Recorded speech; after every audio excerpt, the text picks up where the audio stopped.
gente, eu quero que vocês já associem, ó. Sistema excretor, chama excretor por quê?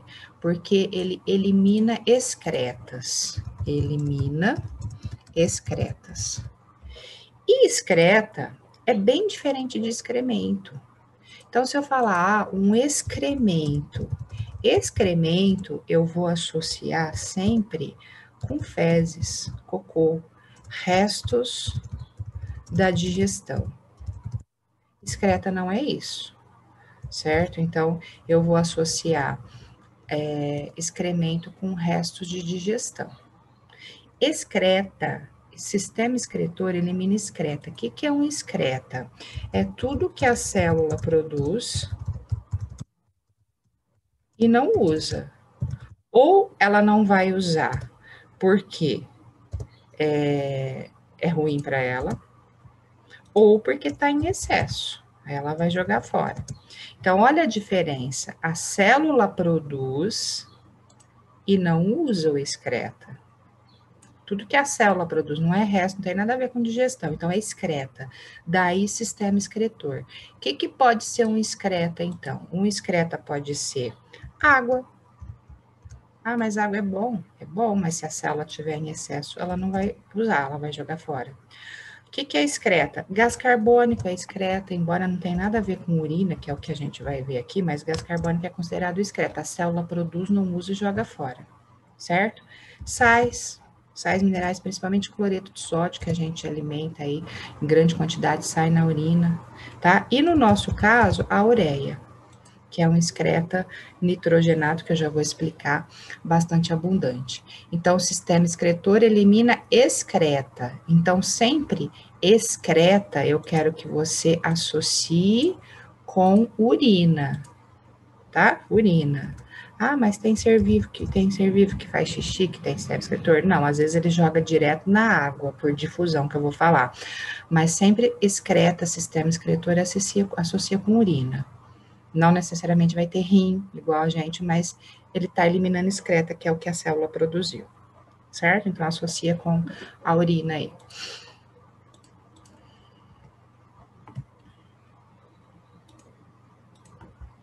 Aí, gente, basicamente, no reino animal, a gente tem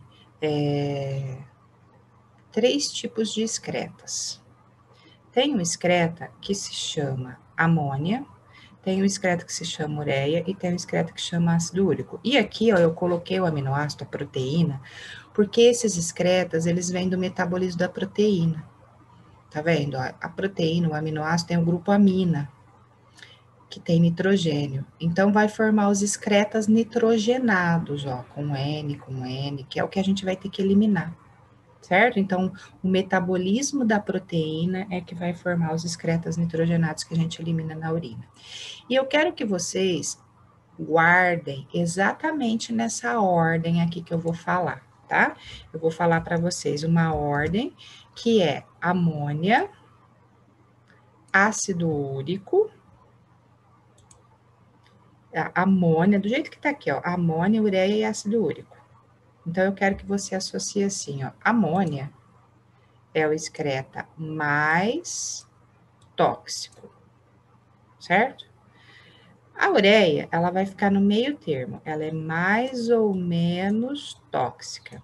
E o ácido úrico é o menos tóxico. Então, guarda nessa sequência, do mais tóxico para o menos tóxico, amônia, ureia e ácido úrico. Como a amônia é muito tóxica, certo? O que vai acontecer? Eu vou precisar de muita água para diluir. Então, ela é muito solúvel em água. Então, você vai associar, se é muito tóxico, muita água para diluir esse excreta. Aqui, ó, como ele é pouco tóxico, pouquíssima água para diluir. Então, pouca água. Então, associa, quanto mais tóxico, mais água para diluir o excreta. E a ureia que fica no meio termo, eu vou precisar de uma quantidade média, nem muito e nem pouca água. Ela fica no meio termo. A ureia é o nosso excreto, tá, gente? Eu já vou dar exemplo, tá? Então, se um animal produz amônia como excreta, que é muito tóxico e precisa de muita água para diluir, esse animal, ele vai ser de ambiente aquático. Por quê, professora? Ah, porque ele tem mais acesso à água. Ele tá já vivendo na água, ele tem acesso à água. Se aqui, ó, precisa de pouquíssima água para diluir, é porque ele também não vai ter tanto acesso à água. Então, esse animal aqui é de ambiente terrestre seco. E esse animal aqui, que tem uma quantidade razoável, é de ambiente terrestre úmido. Então, eu associo assim. A amônia, que é muito tóxica, precisa de mais água, ambiente aquático. Ácido úrico, que é pouquíssimo tóxico, ambiente terrestre seco. E a ureia fica no meio termo, é terrestre, mas é úmido, precisa de um pouquinho mais de água, certo? Então, quem é que vai eliminar a amônia? Por exemplo, peixes e alguns invertebrados aquáticos. Sei lá, os invertebrados que a gente estuda, né? Crustáceos, sabe? Esses que vivem na água. Peixes também, certo?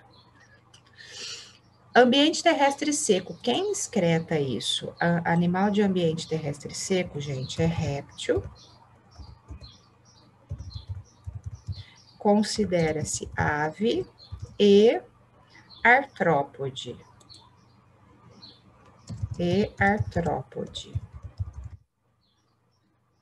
Principalmente inseto aqui. Vou pôr inseto, tá? Réptil, ave e inseto. Certo? E de ambiente mais ou menos terrestre e úmido somos nós, os mamíferos, e temos também os anfíbios. E olha o detalhe, gente, anfíbio, lembra que sofre metamorfose? Ele passa da fase de girino, que é na água, para o adulto, que é o anfíbio que vai para a terra. Quando ele é larva, que ele vive na água, ele excreta amônia. E quando ele sofre metamorfose e vira adulto, ele excreta ureia. Então, é uma modificação que acontece de adaptação no organismo dele, certo? Então, são 3 tipos de excretas: amônia, ureia e ácido úrico. Eu quero que associe assim, o mais tóxico mais água, o menos tóxico pouca água, e a ureia fica no meio termo. Então, aqui eu coloquei o exemplo, ó. Então, o peixe, peixes ossos.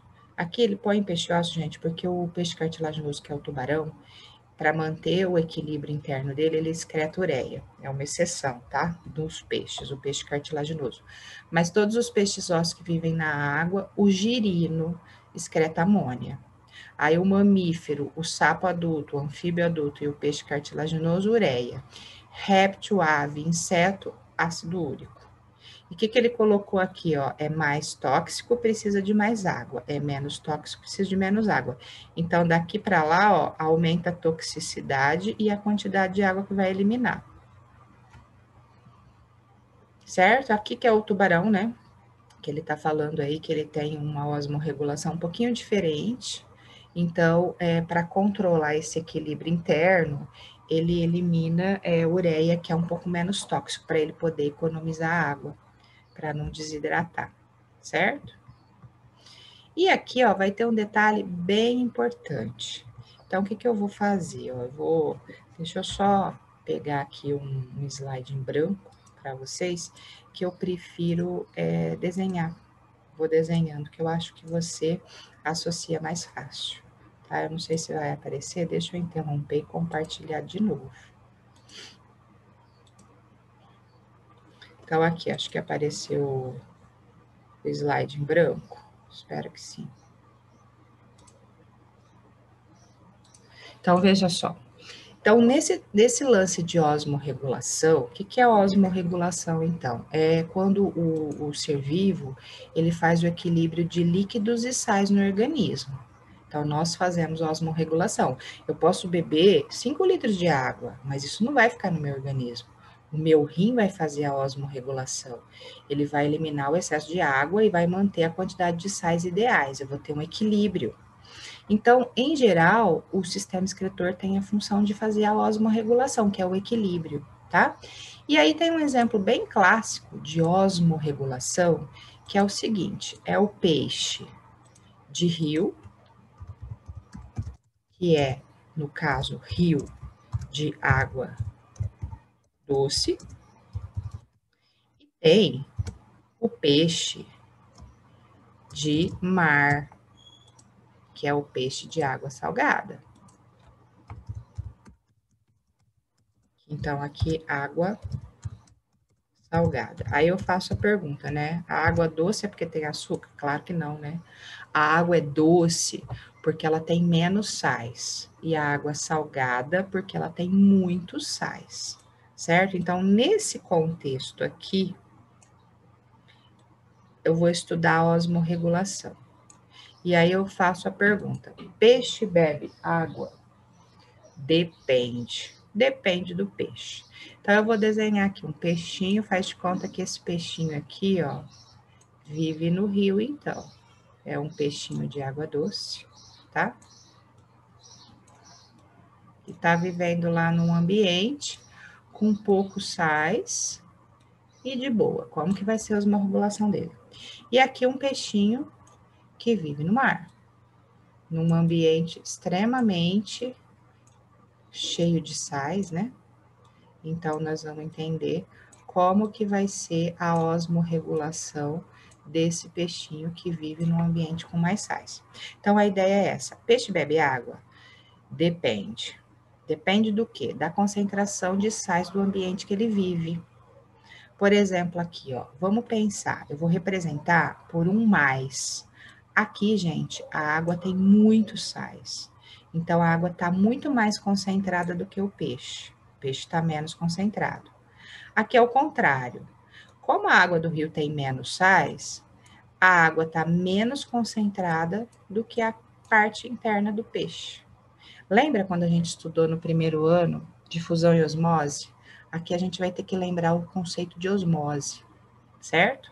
Então, aqui eu tenho o meio hipertônico e o peixe é hipotônico. Aqui o peixe está hipotônico e o meio está... desculpa, o peixe está hipertônico e o meio está hipotônico. Então, hipo, pouco, hiper, muito. Então, se é hipertônico, tem muitos sais.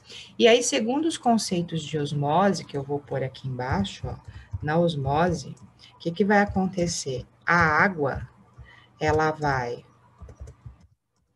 do mais concentrado para o menos concentrado, certo? É sempre assim, ela vai do mais para o menos, certo? Então, veja bem, se eu tenho um peixinho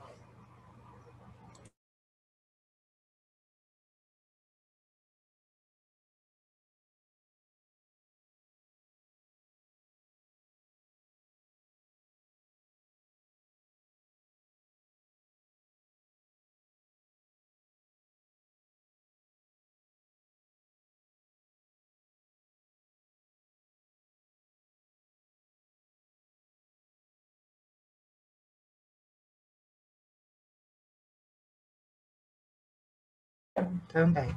Aqui, ó, então é o seguinte: se o peixinho tá no rio, ele tá no meio hipotônico, o que, que vai acontecer, ó? Ele é mais concentrado, então a água vai do. Aqui eu acho que eu inverti, gente. Desculpa. Deixa eu arrumar aqui, porque senão vai ficar errado, ó. Então, na osmose, a água vai do menos concentrado para o mais concentrado. É igual a salada de alface, eu dava exemplo lá no primeiro ano, que se você, acho que eu troquei de novo. Se você tem uma salada de alface, você joga sal. Por que que a alface murcha? Porque a água está saindo do meio menos concentrado e indo para o mais concentrado, que é onde tem sal. Então, sempre eu vou associar na osmose, ela vai do lugar que tem menos para o lugar que tem mais, para diluir. Então, ela vai do menos concentrado para o mais concentrado. Então, eu joguei sal fora da alface, ela vai perder água. Então, é mais ou menos o raciocínio que eu vou ter aqui, ó. O peixinho tá na água doce, a água é menos concentrada, então a água vai, ó, do menos para o mais, ele vai ganhar água. Ele ganha água, gente, pela superfície fina, as brânquias, entra água, então ele ganha água por osmose. Esse peixinho aqui, ó, é o contrário. Como ele está no meio hipertônico, é igual a salada do alface que eu falei, ele perde água. Então, ó, na água doce, ele ganha água por osmose. Na água salgada, ele perde. Então, o que, que vai acontecer? Vai acontecer coisas diferentes. Se esse aqui já ganha, para que, que ele vai beber? Então, esse peixinho aqui de água doce, ele não bebe água, porque ele já ganha água por osmose, certo? Então, ele não bebe água. Agora, esse aqui perde água, então ele vai ter que beber água para repor a água que ele perdeu. Então, ele bebe água. Então, o peixe bebe água? Depende. Se for peixe de água salgada, como ele perde água por osmose, ele bebe para repor. Se for peixe de água doce, ele não bebe, certo? E aí, detalhe, ó, se ele bebe água, o que, que vai acontecer? Se ele beber água, ele vai absorver sais pelas brânquias, certo? Então, ele vai absorver sais pelas brânquias. Olha, ele está bebendo água. Então, ele absorve, aqui, né, ele bebe água, ele absorve sais pelas brânquias. Então, o que, que ele vai ter que fazer? Para não ficar com excesso de sais, ele vai eliminar sais. Então, ó, ele absorve sais junto com a água, ele elimina sais pelas brânquias. Certo? Enquanto que esse é o contrário. Como ele não bebe água, ele vai absorver sais pelas brânquias.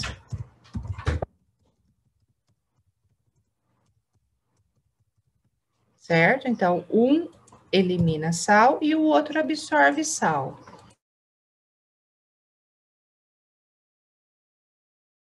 Certo? Aí ele absorve sais pelas brânquias. E aí, pensa bem, ó, se esse peixe aqui, ele não bebe água, porque ele já ganha água por osmose, certo? Então, ele vai ter uma urina mais diluída. Por quê? Porque ele está automaticamente ganhando água, então ele pode perder mais água. E esse aqui que perde água, né? Ele já está perdendo água, ó. Entendeu? Então ele vai beber água, mas ele tem que economizar.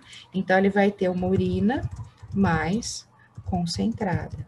Isso tudo é para fazer a osmorregulação. Tá vendo? Então o peixe do rio, ele vai urinar muito mais que o do mar. Porque o peixe do rio ganha água por osmose, o peixe do mar perde. Então, ele tem que economizar, ele não pode perder água na urina, senão ele vai desidratar, certo? Então, é isso que é osmorregulação. Então, depende do ambiente que o ser vivo tá, certo? Então, o ser vivo tá no ambiente X, ele vai ter que, teoricamente, ele vai ter que estar mais acessível à água ou não. Então, o rim dele vai fazer a filtração diferente. Então, o slide que eu tenho aqui é justamente para mostrar isso, ó. Então, aqui, ó, o peixinho, ó, tá mostrando que esse peixe é de água salgada. Então, associa. Se ele é de água salgada, ele tende a perder água. Por quê? Porque o meio que ele está vivendo tem muito sal. Então, ele perde água para o meio mais concentrado. Então, ele tem que beber água para repor. Se ele perde, ele bebe água. Aí, ele bebe água e sal junto, ele tem que eliminar o sal pela brânquia. Isso é até por transporte ativo, gasta energia, tá? Ele elimina o sal pela brânquia. E aí, aqui tá falando que ele até absorve alguns minerais para fazer o equilíbrio, né? Aí ele vai ter um rim mais reduzido, porque se ele perde água, ele não vai poder urinar muito. Então, o rim dele, os glomérulos que formam os rins são mais reduzidos, tá? De forma que vai ter pouca urina e a urina vai ser muito concentrada, vai ter pouquíssima água na urina, porque ele já está perdendo água naturalmente por osmose, certo?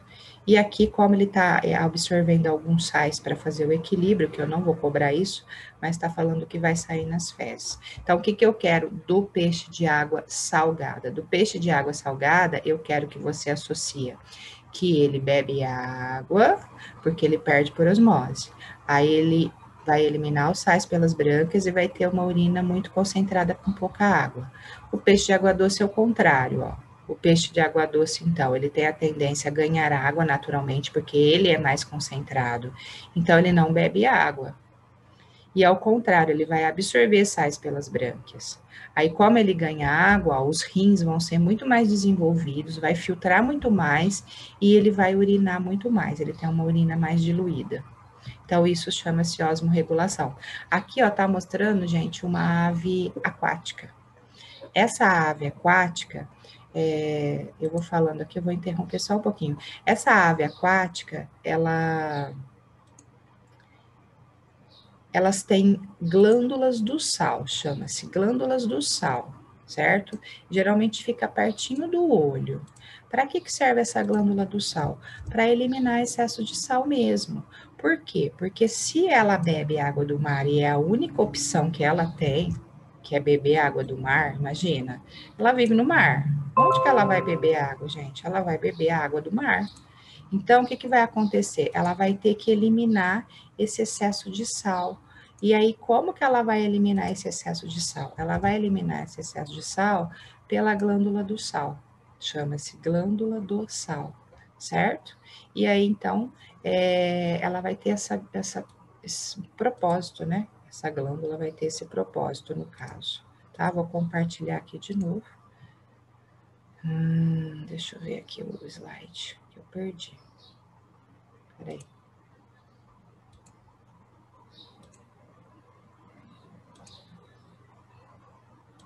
Só um minutinho.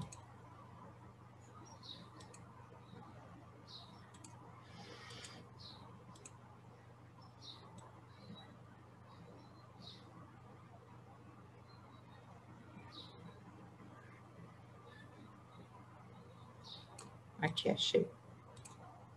Perdi os slides. Então, aqui, ó. A ave do mar tem que beber água do mar, aí ela bebe, só que ela, junto com a água, ela vai absorver cloreto de sódio, então ela tem que ter a glândula do sal.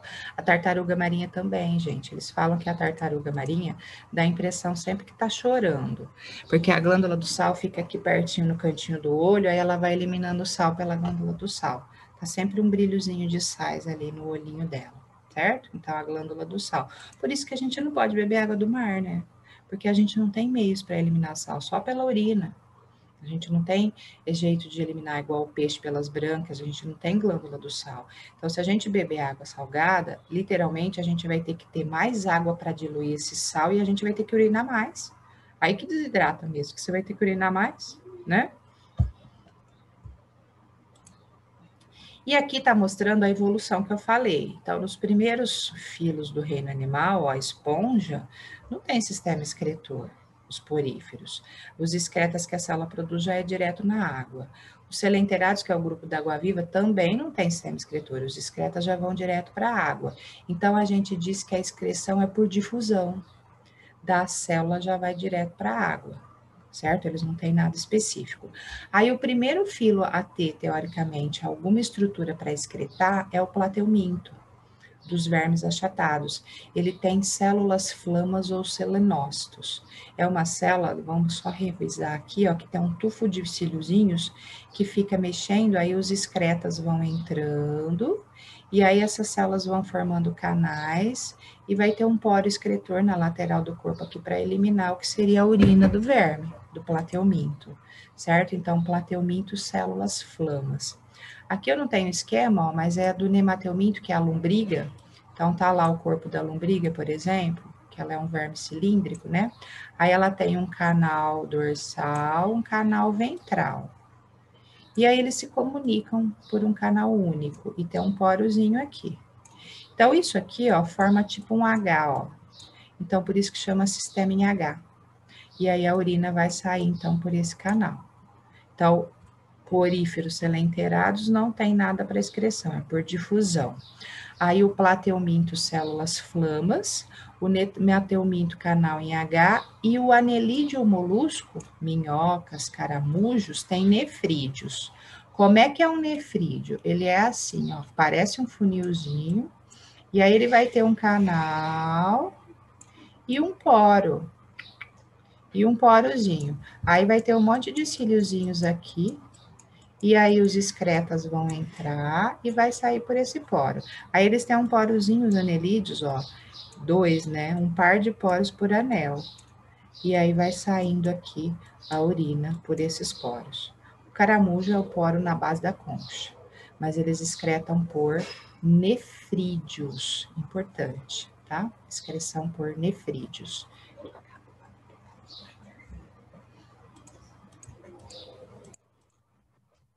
E aí, dentro dos artrópodes, tem 3 tipos de sistema excretor. Tem glândulas verdes, glândulas coxais e túbulos de Malpighi. Só para lembrar, túbulos de Malpighi, ó, é nos insetos. Então, eles vão ter aqui, ó, vários raminhos, muito ramificados, ligados no intestino. Então, o que, que vai acontecer? Esses excretas vão entrando aqui, ó, nos túbulos de Malpighi, aí que seria a urina. Aí vai jogar no intestino e vai misturar com as fezes e sair tudo junto, fezes e urina. Túbulos de Malpighi, então, nos insetos. E tem a centopeia, o piolho de cobra também, que tem túbulos de Malpighi. Aí vai ter, nos crustáceos, que é o siri, caranguejo, camarão, chama a glândula verde, que essa glândula aqui, ela tem uma pigmentação meio verde, por isso. O porozinho fica na base da antena, então ele faz xixi pela cabeça. Então, ó, tem uma bolsa que os excretas entram, aí os excretas vão passando por esse canal, uma bexiga e o porozinho na base da antena. Então, chama glândula verde nos crustáceos. A aranha e o escorpião é igual, essa bolsa, só que fica o poro na base da perninha, por isso que chama glândula coxal, certo? Então, aí fica um pouquinho difícil, porque no artrópode tem 3 tipos. Então, túbulo de Malpighi, glândula verde e glândula coxal. Aí eu tenho que saber que túbulo de Malpighi é no inseto, glândula verde é no crustáceo e glândula coxal é no aracnídeo. Então, recapitulando, porífero e celenterado de fusão, plateuminto, células flamas, nemateuminto, canais em H ou tubos em H, anelídeos e moluscos nefrídeos e artrópodes, inseto, túbulo de Malpighi, crustáceo, glândula verde e aracnídeo, glândula coxal. Certo? Aí eu não sei se vocês lembram da estrela do mar, quando a gente estuda, né, que ela tem lá seus 5 braços, é ruim de desenhar, né, a estrela, mas tudo bem. Ela tem um canal circular aqui por onde circula a água, que é o canal ambulacral. Então, ela não tem sistema excretor. A estrela do mar, ela joga os seus excretas fora pelo canal ambulacral, certo? Aí, a partir daí, começam os cordados, principalmente vertebrados. Aí, todos vão ter rins. Peixe, anfíbio, réptil, ave, mamífero. A única coisa que eu detalho aqui com vocês é que tem rins, só que o rim, à medida que vai passando de um filo para o outro, vai ficando cada vez mais evoluído. Então, passa do peixe para o anfíbio, o rim do anfíbio é mais evoluído, do anfíbio para o réptil, do réptil é mais evoluído, e assim por diante, vai ficando cada vez mais eficiente. E aí a gente vai estudar a fisiologia do rim humano, né? Porque aí essa fisiologia é a mais complexa, então a gente estuda a fisiologia do rim humano. Aqui, ó, só para entender que mesmo um ser vivo unicelular, isso aqui é um protozoário, é o paramécio. Não sei se vocês lembram, ele tem o vacúolo pulsátil ou contrátil, que é uma bolsa que armazena água. Armazena e elimina água. Então, o que, que vai acontecer? A água entra e aí elimina o excesso de água, porque é o protozoário de água doce. Aí acontece igual aquele peixe, como ele é hipertônico, ele ganha água por osmose. Aí vai armazenar no vacúolo e ele vai eliminar o excesso de água. Então, o vacúolo é uma organela excretora. E eles fizeram análise e encontraram amônia nessa organela, mostrando que, como ele vive em ambiente aquático, ele também produz amônia, excreta amônia. Tá? Então, é só para mostrar que mesmo ser vivo unicelular, que a gente chama de difusão, a excreção, no caso do protozoário de água doce, ele tem o vacúolo pulsátil, que é específico. Aqui eu repeti só junto os 2 peixinhos, tá? O peixe de rio e o peixe de mar. Então, o peixe de rio não bebe água, de mar bebe. Aí, o de rio tem que absorver sais pelas brancas, o de mar tem que eliminar.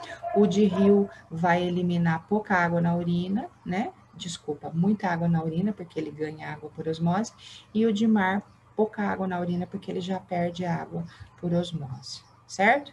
E aí o sistema excretor, que é a fisiologia como um todo, nós vamos